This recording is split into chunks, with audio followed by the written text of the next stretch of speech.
Chapter 8. There was something to be said about how a person reacted in the face of a life-threatening event for the very first time.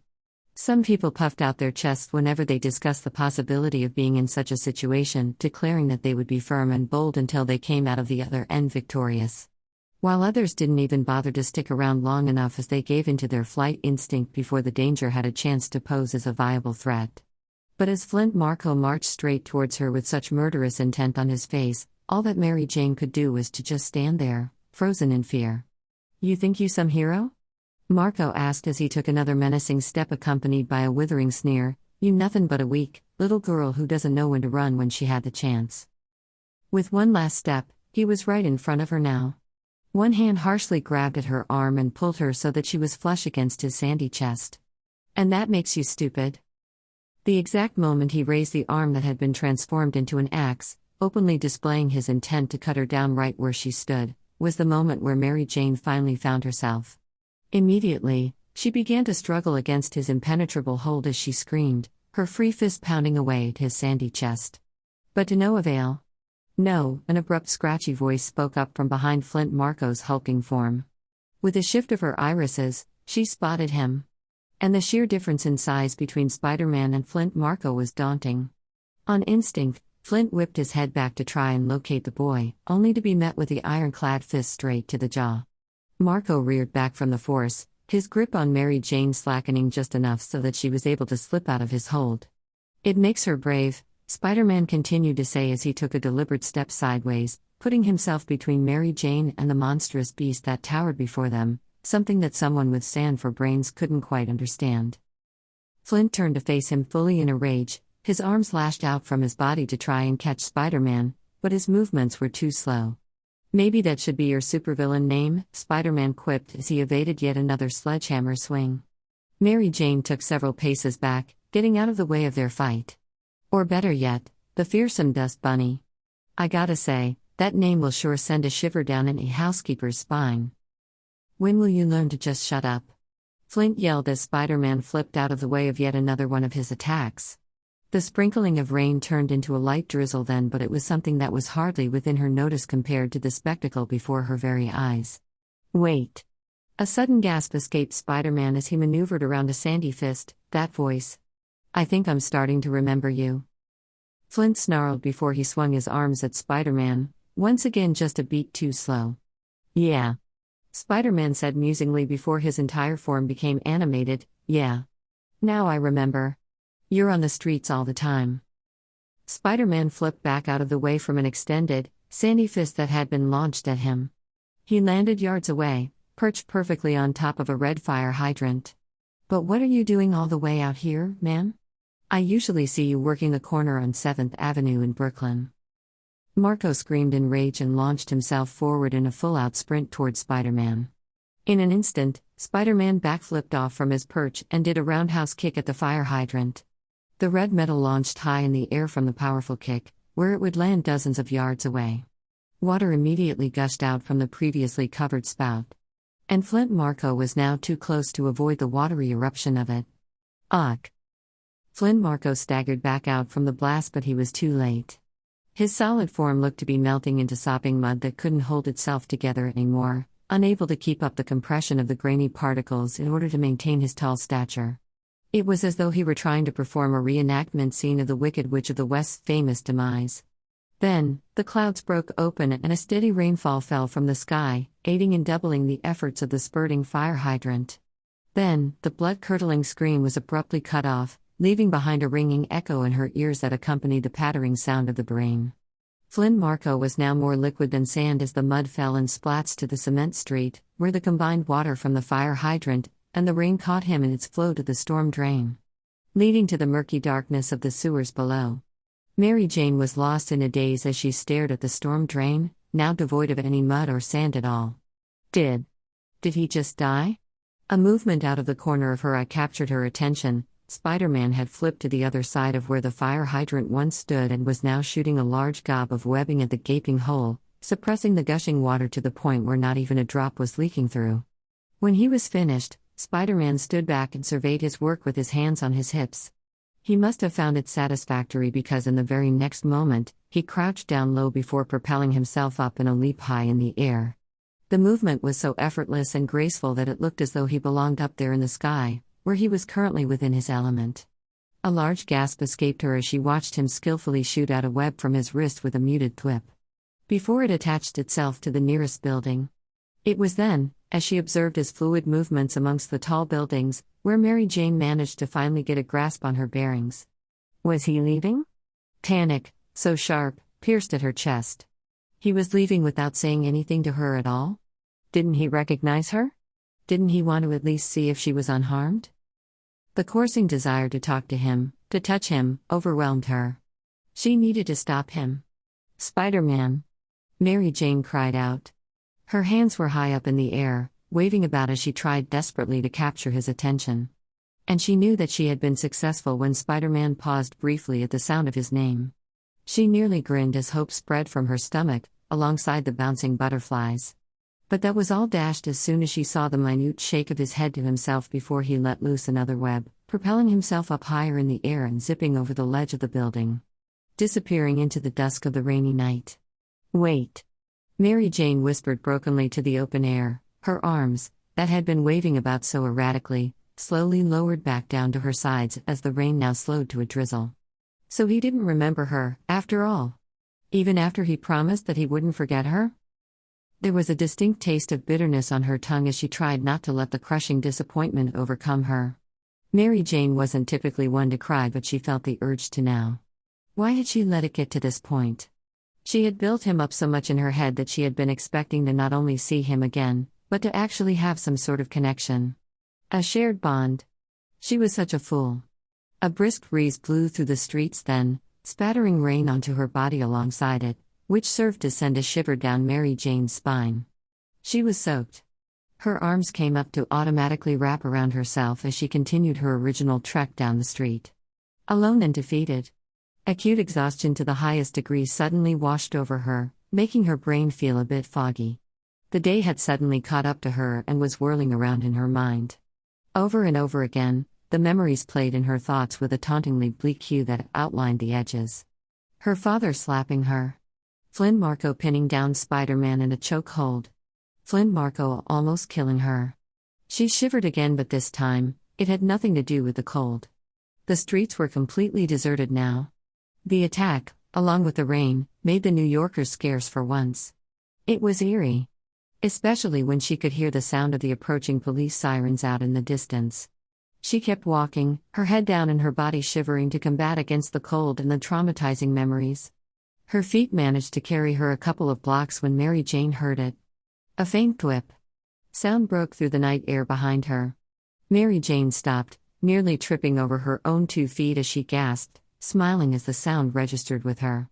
Surreptitiously, she peeked up toward the rooftops out of the corner of her eyes. She couldn't see him, but she knew that he was there, she could sense it. The real question now was, what was she going to do about it? Skidding to a halt, her feet stopped abruptly as she pretended to look around, an innocently perplexed pucker to her brows that accompanied a concerned downturn of her lips. Damn. I think I'm lost. She made sure that her voice carried, though even she could tell that she said it a little too loudly. But she didn't care all that much. What she was about to do was her element, the theatrics and the arts, and she was going to have so much fun with it. She waited a moment as she looked around a bit more, discreetly trying to catch any flashes of red and blue over the rooftops through the darkness of the night and the rain as they worked together to impede her vision. Oh, well. Mary Jane said in an overly dramatic sigh of disappointment and a nonchalant shrug, I guess I'm just going to walk down this dark alley now. Alone. Mary Jane looked down the alleyway next to her in a very pointed manner, which looked far from what she would call inviting. It was a long alleyway that extended to the next street over, which wasn't the best part of the neighborhood. There were regular gang fights that happened around here. Yep. Looks safe enough. She waited a brief moment for any sort of interruption. When there was none, she shrugged again and started walking down the dark path. She went slowly, her heart pumping with adrenaline and excitement from the situation. Would he take the bait? Or was she just being stupid? All that Mary Jane knew was that there was only one way for her to find out. By calling out his wordless bluff. She was in the middle of the alleyway now. She could hear the thudding of her own heart in her ears, the scrape of her feet against the concrete as she took step after step. "Are you deliberately trying to get into trouble?" A sudden voice spoke up from behind her, his tone stressed. A sly, secret grin appeared on Mary Jane's face before she turned on her heel to face him. And there he was, hanging upside down on a line of webbing in that ridiculous homemade costume of his. And yet, at the sight of him, her heart started to pound double time in her chest. And to think, he had this effect on her and she has never even seen his face. He could look like anything underneath that mask. He could be horribly disfigured or have terrible acne from wearing the mask all the time. But somehow, she found that it didn't bother her in the slightest. Because it was his character that drew her to him. Like a moth to the flame. Or, rather, she was more accurately a moth that got completely ensnared in his web. "Only when I know that you're nearby to help me get out of it," Mary Jane finally replied. She had meant for her voice to come out teasing, practically oozing with confidence. But her tone had instead sounded soft. Sincere. Gosh, what was wrong with her? For some unknown reason, being around Spider-Man caused her to almost swoon with infatuation. Mary Jane never swooned. Boys usually fell over themselves for her, not the other way around. Spider-Man tilted his head curiously at her, those bulky goggles of his shifted with slight movement. She briefly wondered what the purpose of those goggles were for. Mary Jane held her breath as he stared her down for the longest of moments, looking at her with sightless eyes that somehow made it feel as though he were looking straight into her soul. Mary Jane stared back at him head-on, never once breaking the connection. Somehow, she just felt as though looking away first in that moment would make her seem weak. Which was far from what she wanted to be perceived as while being scrutinized by Spider-Man. Until, finally, Spider-Man relaxed his hold on the webbing that held him upside down. He did a little flip and landed nimbly on his feet in a low crouch before he straightened to face her. Mary Jane let out a little sigh of relief at his relaxed stance. It made her feel as though he wasn't about to just swing off without a word of goodbye.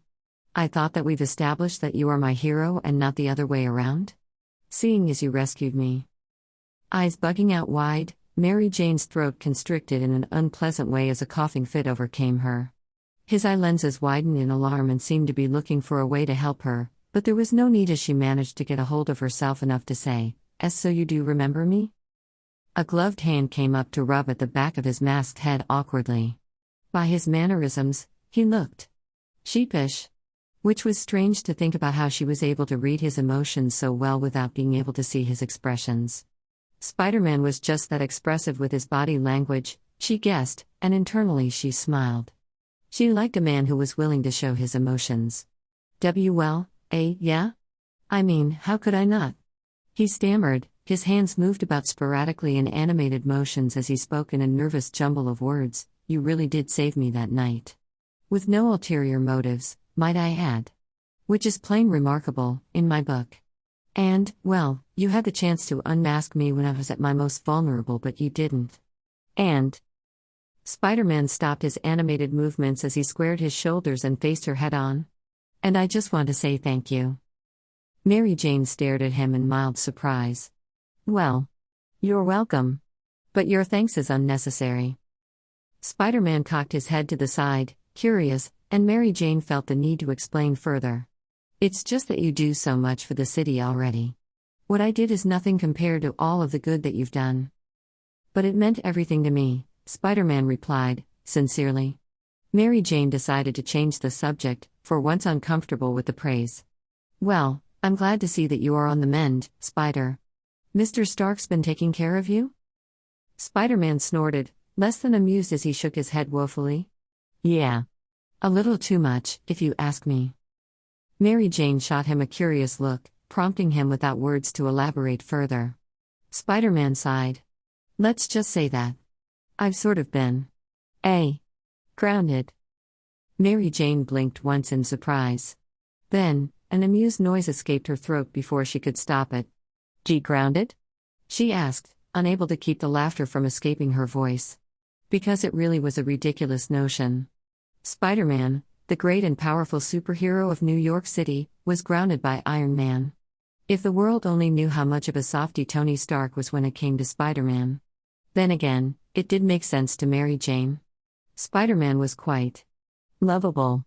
His moods and personality were just so infectious. All she wanted to do was wrap her arms around him and never let go. "Yeah. I'm technically not supposed to be out right now," he responded slowly, embarrassed. Mary Jane smirked at him. How she ever thought that he was an adult, she would never know. He was so obviously a teenage boy in his mannerisms alone, add on with the way that he spoke. Yep. Definitely a teenager. My, what a rule breaker you've become. Next, I'll hear all about how Spider-Man robbed a candy store in the Daily Bugle's next issue. Spider-Man laughed, and the sound of it warmed her heart. More like robbed a GameStop, but to each their own. So he liked video games. But it would make Jolly Jonah's day if I did go on a stealing spree, Spider-Man continued, so one could call it a roundabout act of kindness. Though his comment was amusing, irritation pricked at her subconscious as she was reminded of that loud-mouthed, lying, prejudiced man. "I don't like how they treat you." "The press," Mary Jane said with a sad shake of her head, her expression filled with empathy as she looked up at him. But Spider-Man surprised her by waving off her concern, seeming completely undeterred by it. "Don't worry about it. I don't do this for the glory." Mary Jane tilted her head, watching him closely as she studied his masked face. "Then, what do you do it for?" Spider-Man was quiet for a minute, seeming to be in deep thought. She wondered what was going through that glorious head of his at the moment. All of the crazy, fantastical things he must have seen. Finally, he answered. "Responsibility." The breath in her lungs left her. The way that he said that, with so much strength and confidence, left her feeling even more in awe of him than she had previously. Because she had just discovered yet another side of him. The part of him that truly made him the hero he was. His personal drive. There certainly seemed to be layers to Spider-Man, and something told Mary Jane that there were plenty more layers left for her to discover. All she needed was the time to explore them. But as if in an attempt to contradict this very thought. "So." His voice was hesitant. "I think that I should be going," Spider-Man said suddenly, violently breaking her from her thoughts. "What?" Mary Jane asked. A deep-seated panic settled in her stomach at the thought of him leaving. Why? What if she never sees him again? What if he forgot all about her after this? No. She needed more time. "Because I'm technically not supposed to be out right now, remember? I have to get back before anyone notices that I'm gone." Mary Jane swallowed heavily before she took a deliberate step forward.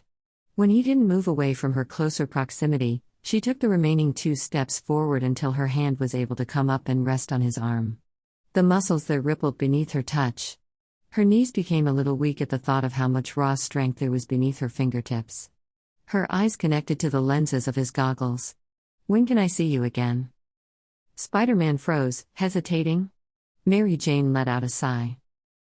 Come on, Spider. I think that I've proven that I can be trusted, right?" He swallowed visibly. She could see his Adam's apple bob from beneath his mask. "It's not that. It's just..." He broke off with an exaggerated sigh of his own. Before he shocked her by suddenly wrapping his arms tight around her waist and bringing her close in his embrace. Butterflies erupted in her stomach. Even with the droplets of cold rain, his touch felt so very warm. It coaxed at the part of her that had ventured out in search of the comfort she so desperately needed. And she found herself melting against him, succumbing to the feeling his protective strength provided as she closed her eyes, basking in it. "If we are really fated to meet again," he said with a soft whisper in her ear, "then fate will help me find you."